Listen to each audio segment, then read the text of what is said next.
Hello everyone. Hello everyone. The topic of our discussion today is crime. Uh, Crimes are of various types. There are cult-based crimes, there are teenage crimes, there are financial crimes, and many others. Today, I am here to discuss about teenage crimes. So, first to lay the foundation, crime can be defined as these are transgressions against the very foundations, the very basic norms on which our society has been created. These are violation of basic human rights, natural rights. So recently, there was assassination of Charlie Kirk in USA, and it was committed by a teenager. So this begs our attention. And during the last presidential campaign of Donald J. Trump, a teenager shot him on his ears. So this is a very challenging topic, and it has various elements. So, first of all, there are materialistic goals in our society, and all of us aspire to achieve them. So, when we face issues like we are unable to catch up, and we lack resources like job, family resources, we commit different sorts of crimes to achieve these goals. Especially the poorer sections of society. Not recently, sorry, a sociological study was conducted, and it was found that people living in slums often commit crimes. There is delinquency seen in these areas where they lack enough resources, money, and they commit acts of vandalism, theft, carjacking. So, in order to achieve these goals, our government needs to focus on educating them, providing them with enough resources. Next slide.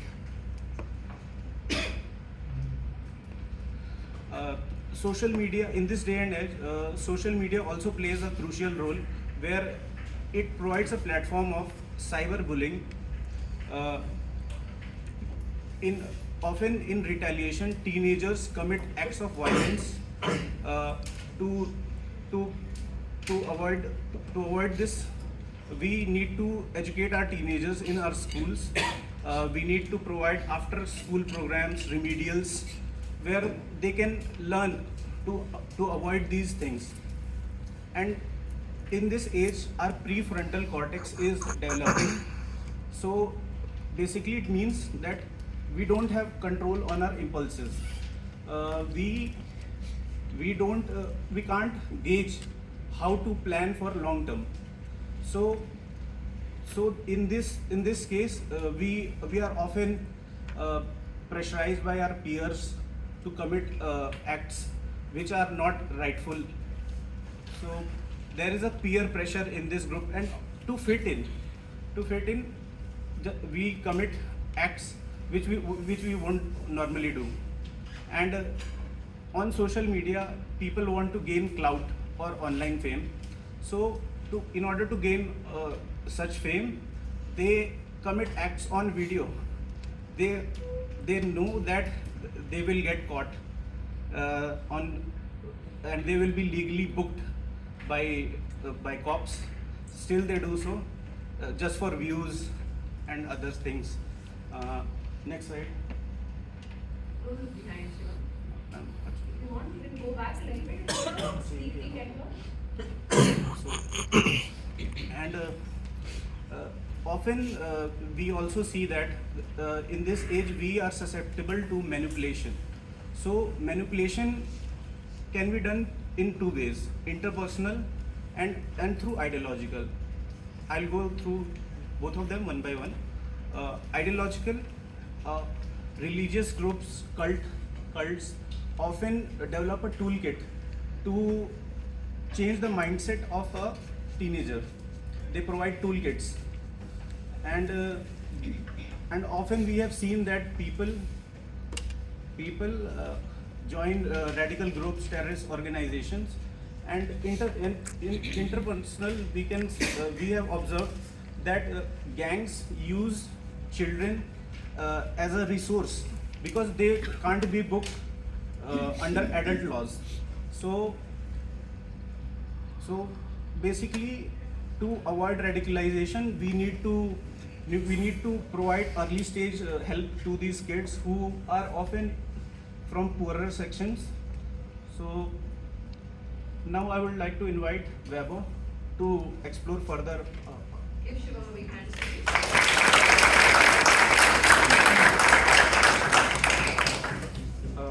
Well, hello everyone. The next topic that I'm going to cover is cult-based crimes. So let me start with a question.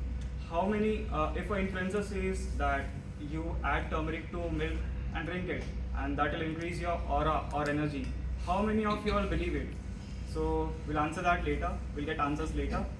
Well, let me start by what cult actually is.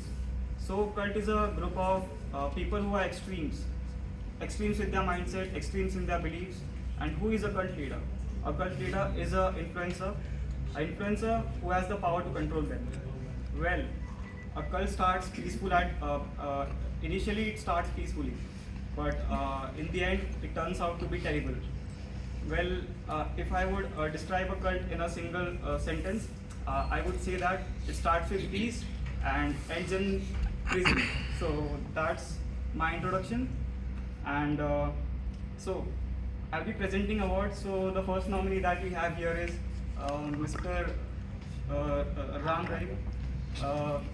I would like to introduce him as he's a director, he's a producer, he's a singer, he's a guru as well.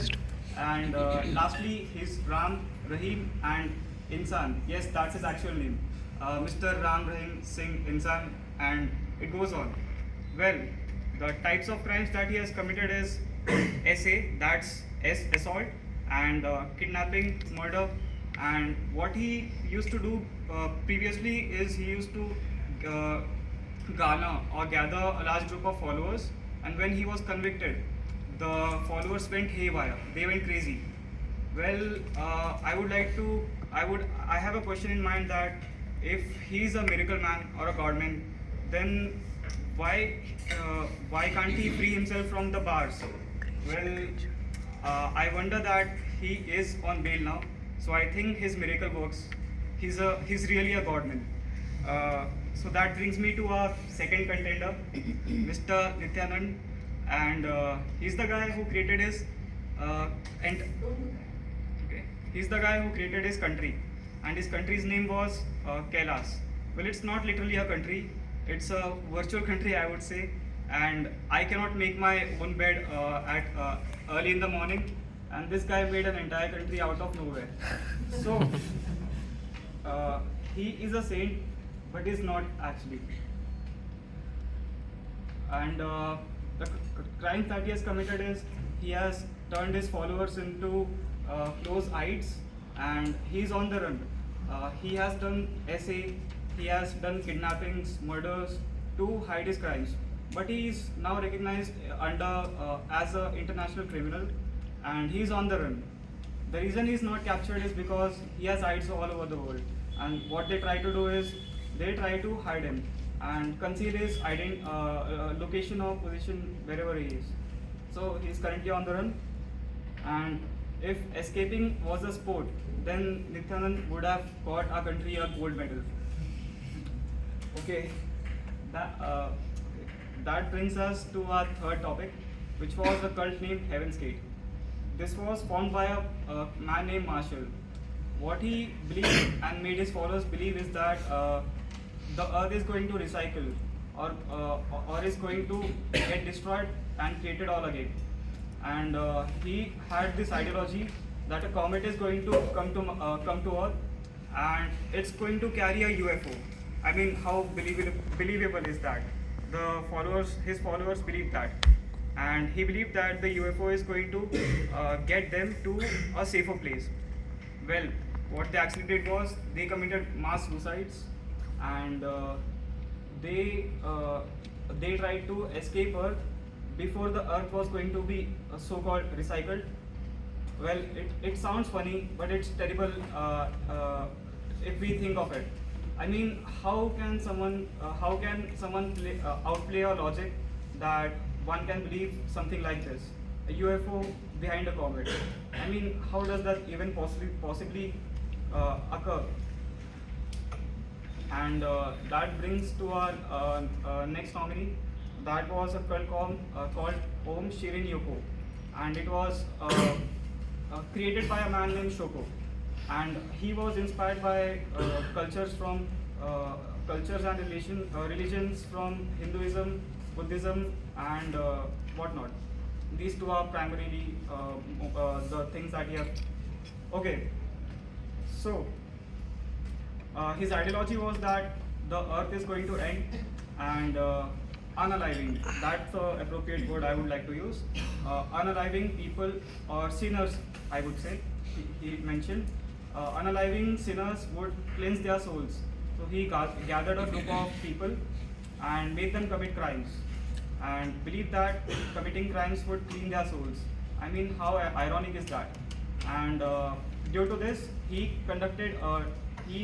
had made 2 attacks on Japan's Tokyo subway station, and as a result of that, 27 people lost their lives. And it was made by a gas named sarin. I mean, okay. Well, let's get to our last point. Okay, let's get to our last point, how a cult is formed. I'd say that if logic takes a vacation, then the cult is formed. What we can do is be rational. We can question every single thing. What we don't do is questioning, and that leads to all of these fallacies where people are bound to gathered in a group. And this happens because when people want to get rid of their problems, and traditional methods don't seem to help.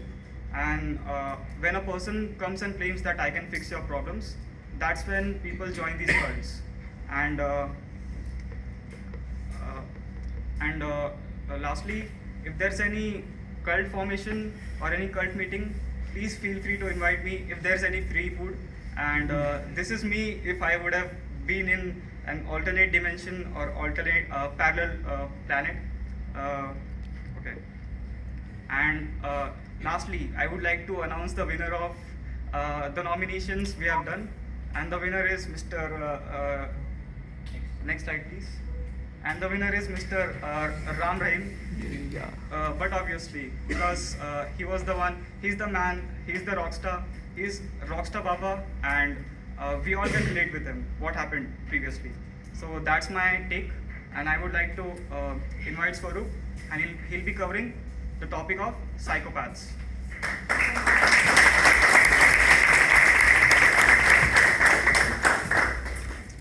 As you can see, my topic is psychopath.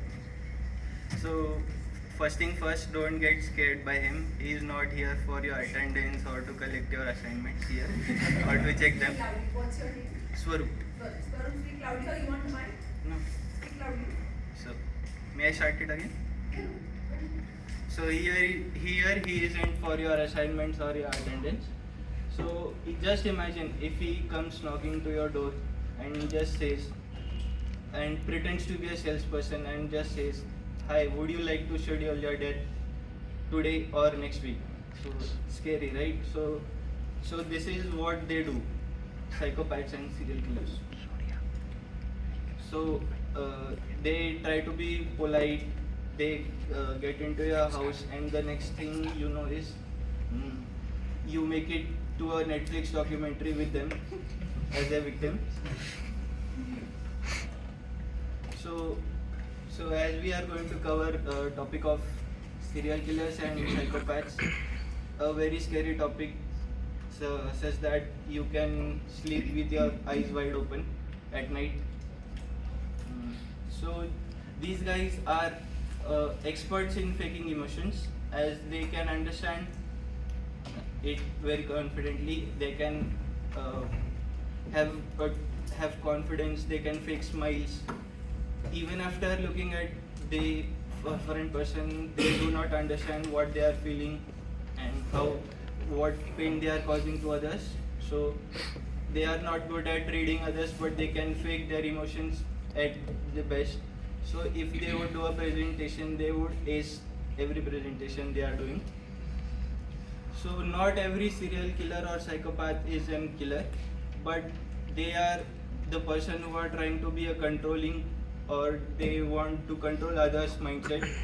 The perfect example would be the BTK killer, as we know, or most of you have heard, bind, torture and kill. That was his method. So he used to go door to door, enter their house, bind them, torture them, and then kill them. So we are going to look at some of the contenders who are, as he said previously, contenders for serial killers and psychopaths. First up is Ted Bundy. So if I were a girl back then, so I would. Yes. So if I were a girl back then, I would really like to be his girlfriend, or he would be my crush. Funny, right? So these were the exact words of a victim of a serial killer. So that is pretty scary, as by looking at him, he really looks like a lawyer or a gentleman, speaks like a gentleman. As I said earlier, they are good at faking emotions, talking with confidence, maintaining eye contact. So they are experts. So as we can see, he has charm, personality. So not always charm and personality is a good thing. They can be deceiving and deadly also. So next up is Jeffrey Dahmer. So this man quite literally took the phrase "you are what you eat." So what he used to do was he used to eat humans and keep their body parts as a souvenir to remember that what he did. So there was a statement by an American celebrity for him. He has a very interesting personality. So I would like to meet him, be it upfront or by a third party. So that is also pretty scary to pass a comment for such an personality who is killing humans and eating them. So he is a perfect example of loneliness, obsession, and childhood trauma, as in and neglect. As in his case, when in adolescence, he used to torture animals first. He started from there. So that neglect led him to devouring humans in the later stage. And if you watch one of his interviews, he was caught 2 times, but first time he was not arrested. And when asked by the interviewer, what did you feel for the first time when you were caught? So there was no regret, and he even said, if this time also I was not caught, I would still do the same ahead in the future. So the next step is the Zodiac Killer. So he literally thought that killing people and mailing it to police was his solo project. So, and in the mails, he literally used to write "catch me if you can" in coded language, so that he would think he was invincible and show his authority, that he was above everyone else. And he was the original troll back in the days in 90s. So he literally thought that he was above everyone else, and still to date his identity is not been identified. He is not being identified, and there are just speculations that he might be, or that person might be, the Zodiac Killer. So we may think that in this aspect India is again lacking behind. All these American guys are moving ahead. So that's not the case with the next person. So this is Chandrakant Jha. He also took a page from the Zodiac Killer's notes, and he also literally started killing people and started mailing in the notes and their body parts in front of police station. So, and he also tried to challenge the authorities by saying, if you can catch me, do that. So, but in the final run, he got caught. So, for the next crime, I would like to invite Tushar. Please go to the hand.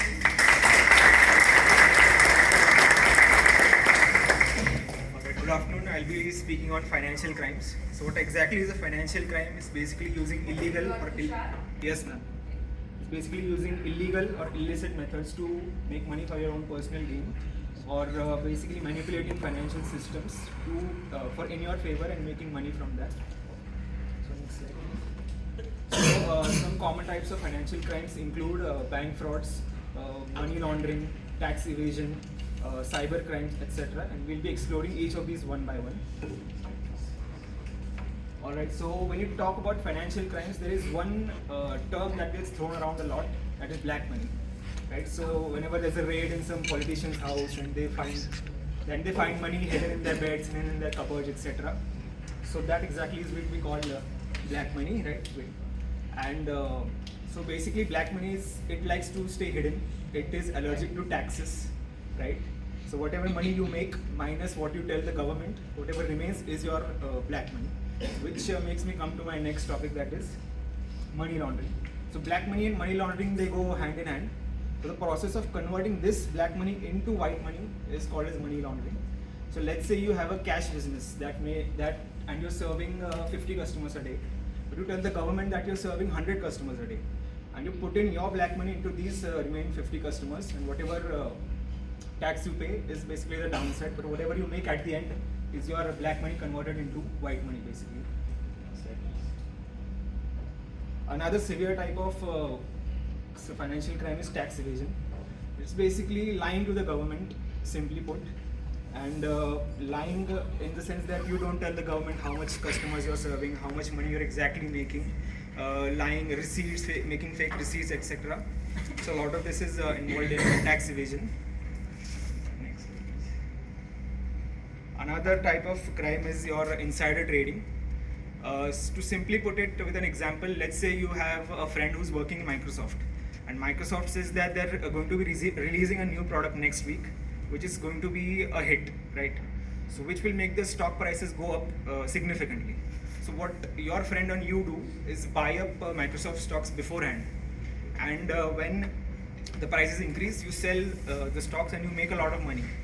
So is it smart? Yes, it is very smart, but is it legal? Definitely not, right? So next slide. So in this day and age of digital transactions and digital payments, cyber frauds are becoming common day by day. So in UPI transactions, bank transfers, etc. These types include phishing, which basically you receive a mail and you click on it, and then all of your financial data goes to the hackers. Another type is fake job offers. Basically, you receive a mail that you've landed so-and-so job, but when you click on it, it's nothing. Another type is shopping scams. Basically, you order a phone from any of these shopping sites, but what you received are stones or bricks or some sort of thing. You might have heard about it, right? So these are some common types of cyber frauds. Right. So this Bernie Madoff Ponzi scheme is one of the largest financial crimes ever committed in history. So what this guy did was, this guy Bernie was the head of NASDAQ, which is the US stock exchange. So he was at a very prestigious position. He owned a lot of businesses. So he went to some wealthy clients and he made them believe that they're part of some very exclusive financial scheme. So he took money from them and he promised them returns, right? So you might have heard that 21 din mein paisa double. So this was something similar to that. But what he did was, he went to another set of people, he promised them money, and he took their money and gave it to the first set of people. So they started in the 1970s, and this went on for nearly 30 years, up until 2008. So what happened in 2008 was the financial sort of recession, stock market crashed, and so people had no money to invest. So this So he had no money to give to the returns for the old people. So that's what uncovered his scam, right? So his own sons, they reported it to the FBI, and he received 150 years in prison, which, and by the way, he passed in prison as well, right? So there's also a movie made on this scam. I don't remember the name exactly. There's also another movie called The Wolf of Wall Street. So if you're interested in that sort of things, you should check out those movies. I would say that at the end, it is our job to not, as citizens of this country, to not indulge in such crimes, and we should also stay aware, stay cautious, and stay vigilant of such crimes committed to us. So my teammate will be taking over from here.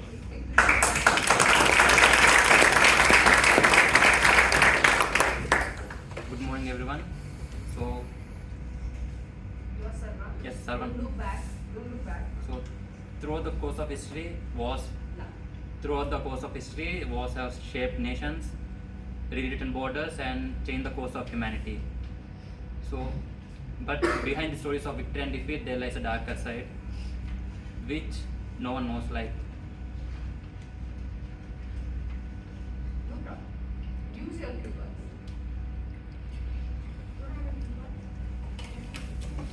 Drink some water. Drink some water.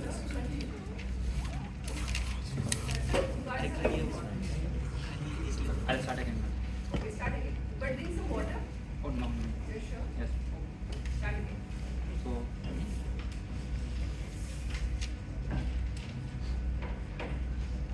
throughout the course of history, wars have reshaped the nations, rewritten borders, and changed the course of humanity. Behind the stories of victory and defeat, there lies a darker side, one in which the laws were broken, humanity was ignored, and innocent lives were destroyed. So today I'm going to talk about war crimes, which is one of the serious violations against humanity. So first, let's start by knowing what war crimes are and what are the causes of war crimes. So, there are certain rules to be followed during the times of war, like the rules which are there to protect civilians or the prisoners of wars or the injured. But when the rules are broken, then it is known as war crimes. And some types of war crimes are like attacking innocent civilians or targeting civilian spaces like schools or hospitals, or torturing prisoners of wars, etc. And what are the causes of these war crimes?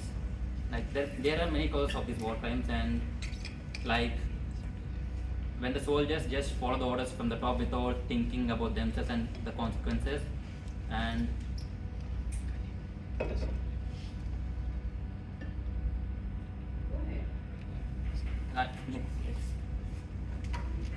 and now let us to know how horrifying war crimes can be. Sarvan, you can take a quick look, a sneak peek at the laptop instead of looking at it. So Okay. shift a little bit. That is going to help you remember. Yes. Then. So, like, to know how horrifying war crimes can be, we should look into one of the darkest chapters of human history, the Holocaust. And the Holocaust, which occurred during the Second World War under the Nazi rule, where millions of Jews and other minorities were murdered because Hitler finds them like they are not very useful to the growth of his country. So, during the time of World War II, Hitler and his party, like Nazi party, they captured millions of Jews.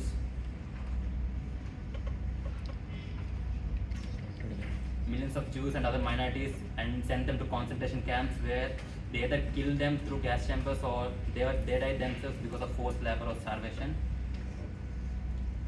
And there's one thing we should note there, which is like Hitler. It is known that Hitler and his close aides are animal lovers. They love their pets so much, and just look at the way they are behaving towards the fellow humans, which is very contradictory. Like they're taking care of animals like that, and they're doing this all to fellow humans. And the next one is the follow-up of World War II. After the World War II, the Allied party, they gathered Nuremberg, Germany, to conduct the trials and punish the surviving Nazi leaders. Surviving Nazi leaders.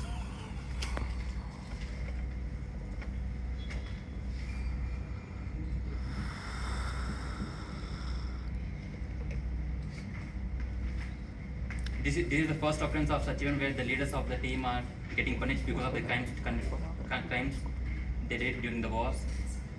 And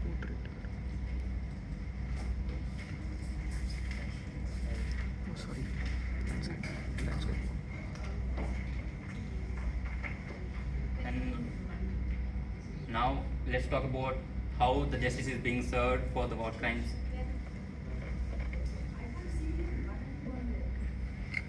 Now let's talk about how they bring justice to those who are committing crimes. Like in 2002, they established the International Criminal Court, which takes care of these crimes. This punishes the individuals who are involved with the war crimes or genocides or any crimes against humanity. But till this day, there is so much opposition to this court from some of the superpowers of the world like the US, China or Russia. And now let's talk about how we can prevent these war crimes. Like prevention starts way before the war, like by education or awareness or teaching moral values. And some of the steps are like teaching soldiers how to behave during wars, or the governments against whom there are allegations about war crimes, they should be cooperative with these courts and all. And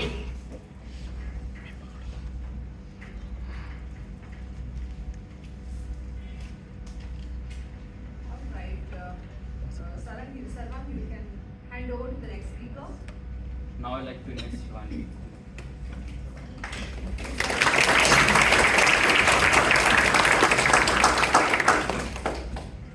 Hello, good afternoon everyone. Today I'll be talking about cybercrime. I'm going to be talking about something invisible but very real, which is known as cybercrimes. It is an invisible war today in this digital world. So we log into our devices, we plug into our devices and services almost every hour of the day. So the photos, the media, the money, even our health records are online available. But this sort of convenience comes at a cost. So we have a growing large scale of crimes that actually don't need a physical appearance. A criminal can sit anywhere in this world and can actually harm you, your family members, or even big organizations such as hospitals. So over the next few slides, I will be talking about what cybercrime actually is, how it affects people, why do people actually do it, and how we can prevent from these crimes from happening. Next slide, please.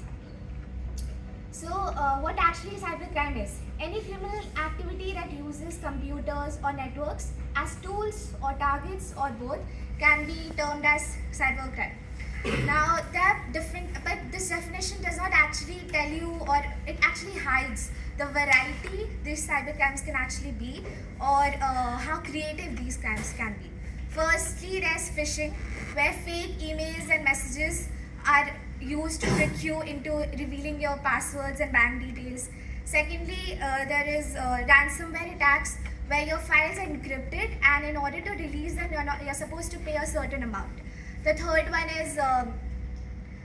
is hacking, where criminals hack into the company's network and can actually get a hold of very sensitive information. The fourth one is like identity theft, where we can use the stolen information, stolen personal information, and actually can be used to impersonate that person and then later used to drain their accounts. There is a huge, one more type of crime which is actually increasing on a very large scale, and it is named as DDoS, where the criminal attacks or they flood a website until it collapses. Now, there are other more subtle crimes such as online frauds or social media, like manipulation of social media. So these are the other crimes. Now, what does it actually have an impact on people? So cybercrimes can actually impact individuals as well as businesses and as well as governments. So the same technique that can be used to pickpocket a person can also be used to destabilize an entire hospital system. So and also one more thing, that the internet is a global thing. So a cyber attack launched from one city can actually affect the users throughout the globe. So we need to take better care, and recognizing different types of cyber crimes can actually help us analyze the risk and also reduces our chances for getting caught up in such risk. Next slide, please. So now we'll discuss why do people actually do it, the people behind the screens and the psychology of these cyber criminals. So what happens is that anonymity basically, online anonymity can change a behavior. If a person is sure, like if a person can hide behind fake profile pictures or can hide over virtual networks, or they have a jurisdiction that won't prosecute them, it basically makes them more bold. Anonymity actually reduces empathy. If you cannot see the person that you're harming, it will obviously be easier to treat them more as a data rather than an actual human being. So it becomes easier for them to basically play with our feelings. Now, motivations can vary. Most of them are financially driven, such as extortion frauds or online scams. Some of them have a very different objective, such as political objectives. They want to leave a message or send a message, or they just seek fame. The third one is where, the other one is just the thrill of breaking into this closeted systems, that okay, I can do this.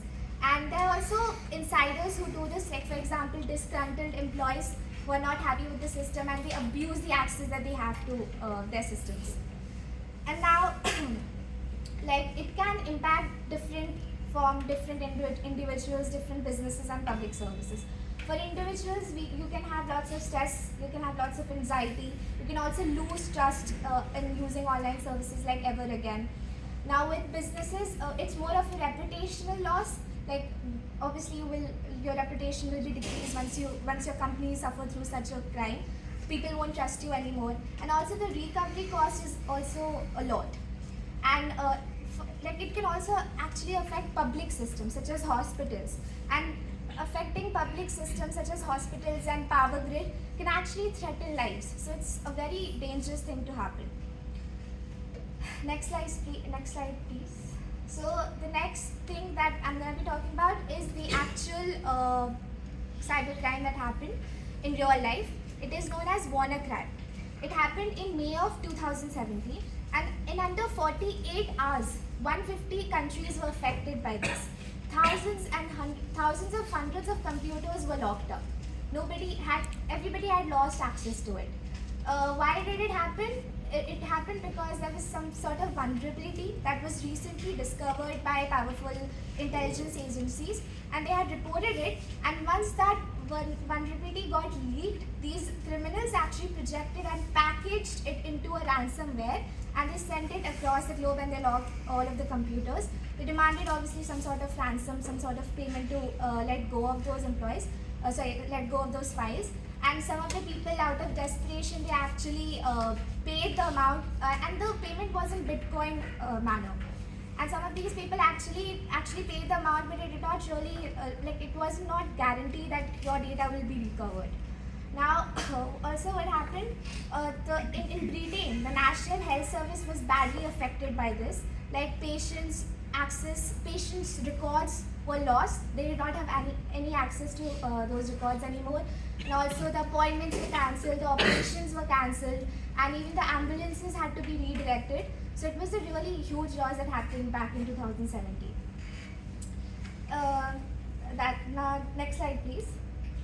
So we have already talked about what it is, how can it affect us. So we should also talk about how we can prevent ourselves from being the victims of such crimes. So the first one is really patch and update. So there are many popular like cyber crimes that can be incorporated with your computer. So, but there are also patches available for it. So it's your responsibility to actually update all of these computers. Update your computer to these patches so you're not more vulnerable to such crimes. Second one is backup everything that you have. So you won't be lured into paying a payment if your files are locked because you already have a backup for it. The third one is human vigilance. You should be aware of your surroundings. You should know what is fake, what is not, at least to a certain extent. You should know the basic phishing rules. You should actually read about it so you're aware of it. Fourth one is use strong authentication, like incorporate multi-factor authentication wherever it is needed. The fifth one is report and cooperate. Every time you see something fishy, report it to the required agencies or of like corporations. And you need to understand that it is just not a job of security teams. It's your own it's your own responsibility in order to get rid of such crimes. And every person who uses internet is actually vulnerable to being the victim of it. So with better technology habits and with awareness and cooperation, we can actually reduce such risk.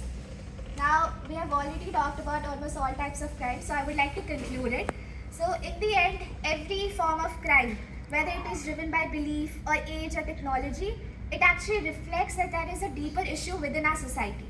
So awareness, education and empathy are our only tools and our best tools in order to prevent these acts before they even begin.